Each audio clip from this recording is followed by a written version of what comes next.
Hello and welcome to another Miss Alley Cat DIY video. Today I want to show you how I make these easy, super affordable Dollar Tree DIY gifts. So go ahead and grab your cozy cup of coffee or tea and let's get into this video. So for this first gift idea, we're using these black gloves.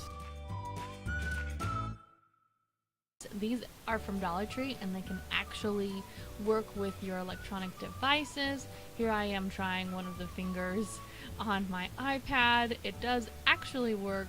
Not all of the fingers have the special chips, but I think 4 of them do. And anyway, they work pretty good. And I'm going to be using this black puffy paint to make a little design on both of the gloves. So here I am drawing another little paw print on my glove. I've already drawn one with the puffy paint, and you just want to draw a little heart for a paw print and 4 little ovals at the very bottom of your heart to create a very adorable little paw print. And you're going to want to let this dry for at least 12 hours. So after this, I just followed the instructions for my puffy paint, and it said to iron it on medium to high heat on the opposite side of your image. And once you've done that, you do want to wait at least 72 hours, it says, before washing it in the washing machine. But I would hand wash these. Next up, I made some handmade signs using Dollar Tree's Jenga wooden blocks.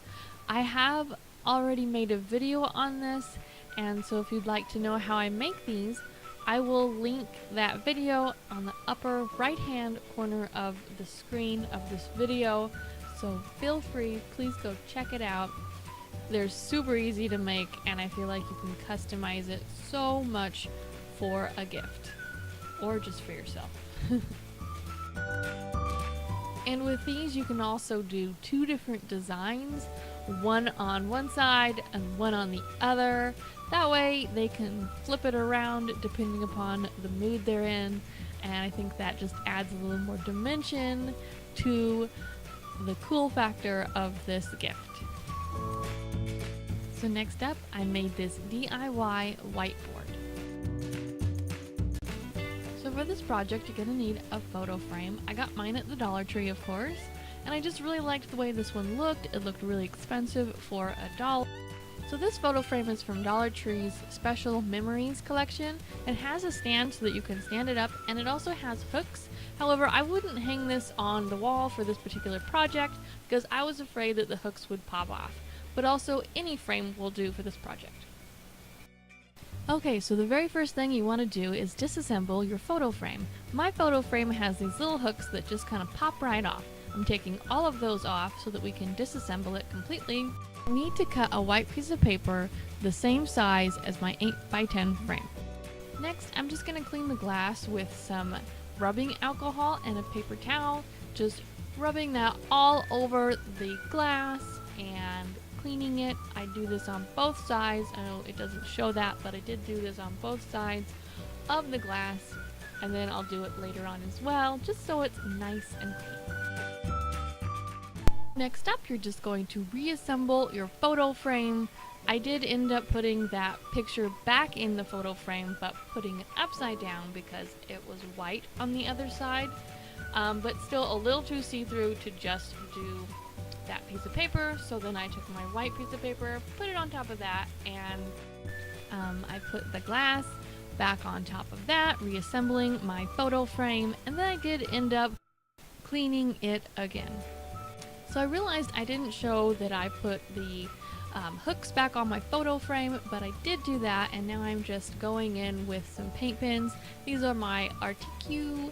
I'm not sure how you say them, but I got them off of Amazon. Be sure to shake your paint pens well before you use them. And I'm just drawing a design on the outside of my whiteboard.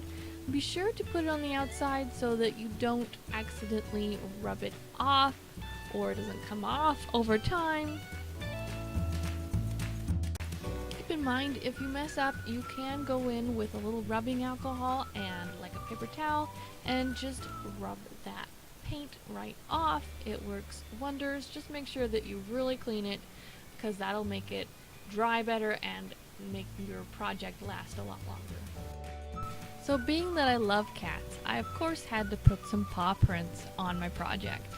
So that's what I'm doing here. I'm forming the paw prints the same way that I did on the gloves for the earlier project, a heart, and at the very end of the heart doing 4 little ovals for the paw print.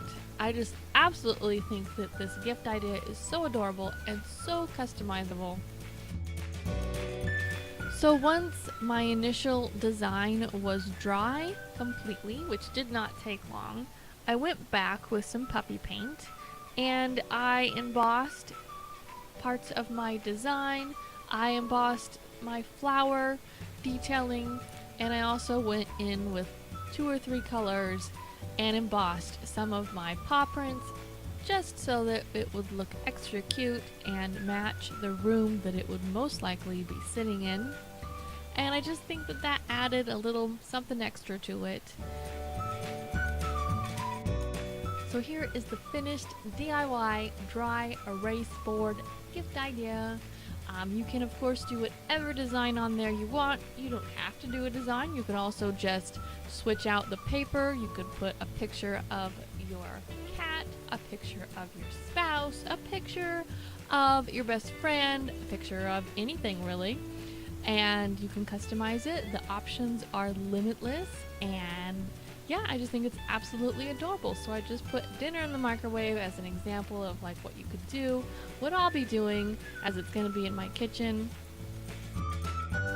I of course used the expo pins that you would use on any dry erase board, and I wrote some random like little notes like Miss Alley Cat DIY or hey, dinner's in the microwave.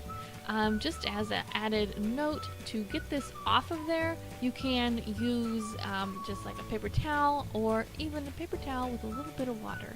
I don't recommend using rubbing alcohol because then you'll probably take off the design that you put on there that you want to stay.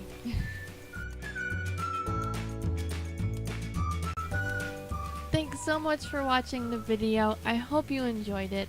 If you did, don't forget to pounce on that like button and hit subscribe.